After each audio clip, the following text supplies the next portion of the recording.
Break से पहले हम बात कर रहे थे गवर्नेंस की। सबसे बड़ा जो चैलेंज है वो पीटीआई के साथ है।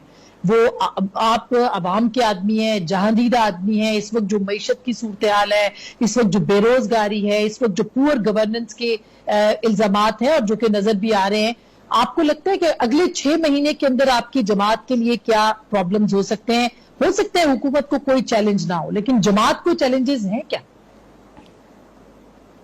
पहले तो हम पहले बात कर रहे थे, प्राइम मिनिस्टर की आपने बात की थी, तो मैं ये कहना चाहता हूं कि एनसीओसी की मीटिंग होती है, उसमें तमाम सूबों के रिप्रेजेंटेटिव होते हैं। कोर कमेटी की मीटिंग हुई है, उसने सबने अपनी राय जो है वो एक्सप्रेस की है। और प्राइम मिनिस्टर लाहौर भी आए थे, उनके साथ मेरी प्राइवेट भी मीटिंग हुई थी। उसके बाद फिर हमने जो है एक मीटिंग की थी जिसमें चीफ मिनिस्टर साहब और हेल्थ मिनिस्टर और दूसरे मिनिस्टर भी थे।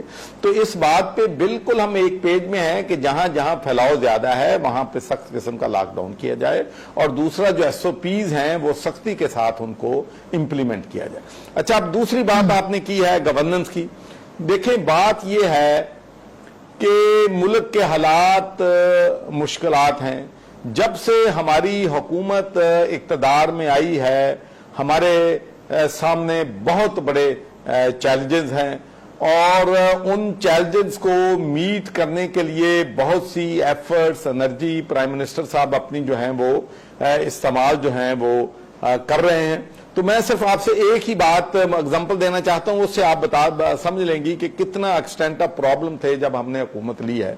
जब हमने हुकूमत में आए हैं तो उस वक्त हमारा जो करंट अकाउंट डेफिसिट था वो तकरीबन $20 बिलियन था, और इसमें $20 बिलियन जो हमारे ओवरसीज पाकिस्तानी रेमिटेंस हमें भेजते हैं, 22 बिलियन वो भी शामिल करके था। अगर वो आप निकाल दें तो हमारा डेफिसिट $42 बिलियन बन।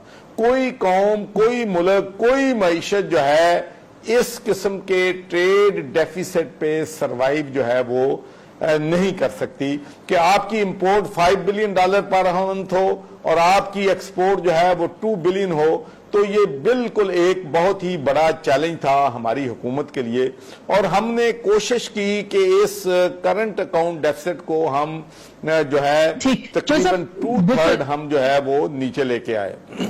जी, उसके साथ साथ ही जाहिर है कि हालात तो खराब थे, लेकिन अभी पार्टी के अंदर सर देखिए स्कैंडल्स तो रहते रहे। अद्वियात के स्कैंडल में अरबों रुपए का अवाम को टीका लगा। उसके बाद आप देखें कि आटे का, फिर चीनी का। इस वक्त मैं इसलिए डायरेक्टली आपके ऊपर इस पे शुगर स्कैंडल पे आ रही हूं कि बार बार तहरीक इंसाफ की हुकूमत कहती रही हम उनके खिलाफ कार्रवाई करेंगे, नहीं किया गया। वजीर आला का नाम लिया गया, कोई उसके ऊपर अमल दरामद नहीं किया गया। जहांगीर तरीन साहब बाहर चले गए, उनके खिलाफ कोई कार्रवाई नहीं की गई। मैं जानती हूं, बहुत सारे जर्नलिस्ट जानते हैं कि पीटीआई के अंदर अनरेस्ट है इस पूरे मामले के ऊपर। तो अब आप क्या कहेंगे इस पे? लेकिन मैं आपको एक बात वाजे कर दूं कि एक बात देखें, हर जो इंसान है उसमें वीकनेस भी होती हैं, स्ट्रेंथ्स भी होती हैं। एक बात मैं आपसे कहना चाहता हूं कि प्राइम मिनिस्टर इमरान खान ने शुगर और आटा स्कैंडल पे ये बात साबित कर दी है कि वो चाहे लोगों का ताल्लुक उनकी पार्टी से हो, किसी और पार्टी से हो, वो किसी सूरत में भी जो अनलॉफुल चीजें हैं उन पे वो किसी सूरत में भी कंप्रोमाइज नहीं करेंगे। तो क्या इसके लिए मैं आपको एक मिसाल देता हूं। आसमा मुझे प्लीज बात अभी खत्म कर लेने दे, मैं थोड़ी सी बात करूं। पहले लोग कहते थे कि जी कोई इंक्वायरी नहीं होगी, कुछ नहीं होगा। फिर जब इंक्वायरी का प्राइम मिनिस्टर ने ऑर्डर किया, फिर कहा कि इंक्वायरी की रिपोर्ट जो है वो पब्लिक डोमेन में नहीं लाई जाएगी। जब इंक्वायरी की पब्लिक डोमेन में रिपोर्ट आ गई तो फिर कहा गया कोई एक्शन नहीं होगा। फिर फोरेंसिक रिपोर्ट के लिए कहा गया तो लोगों ने कहा कि फोरेंसिक रिपोर्ट नहीं आएगी। फिर फोरेंसिक रिपोर्ट भी आ गई। तो अब तो प्राइम मिनिस्टर ने इंस्ट्रक्शंस दे दी हैं कि ये सारे केसेस जो हैं, ये जितना भी 29 बिलियन रुपीस की जो सब्सिडी दी गई है पिछले 5-6 सालों में, उसकी इंक्वायरी नैब करेगी। और जो 2.6 बिलियन की हमारी हुकूमत ने दी है वो उसकी भी जो इन्वेस्टिगेशन है वो भी नैब करेगी। फिर FIA भी करेगा, फिर FBR भी करेगी, फिर SECP भी करेगा। तो मैं समझता हूं کہ پاکستان کی تاریخ میں یہ پہلی دفعہ ہوا ہے کہ کسی پرائم منسٹر نے کسی سکینڈل کی انکوائری بھی کروائی ہے اور اس انکوائری کو شائع بھی کیا ہے اور اس کے بعد ایکشن لینے کے لیے بھی کہا ہے. چوہے صاحب آپ کے خیال میں جہانگیر ترین صاحب کو واپس لانا چاہیے؟ آپ کے خیال میں ان کو لانا چاہیے پاکستان واپس؟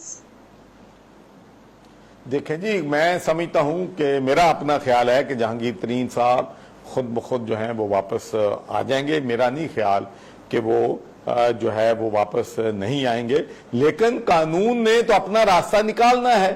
دیکھیں ابھی تو میں سمجھتا ہوں کہ اس چیز کی فردر اب تو کیسز ایف بی آر میں جانے ہیں، نیب کے پاس جانے ہیں، ایف بی آر کے پاس جانے ہیں، ایف آئی اے کے پاس جانے ہیں اور اس کے بعد پروسیڈنگز ہونی ہیں. اس کے بعد پھر ان ایویڈنس کو سٹیک اپ کرنا ہے، پھر اس ایویڈنس کو کورٹ آف لا میں پیش ہونا ہے، تو پھر جا کے لوگ جو ہیں ان کو سزائیں ملنی ہیں. سر لاسٹ کوسچن، ان کا جو سیاسی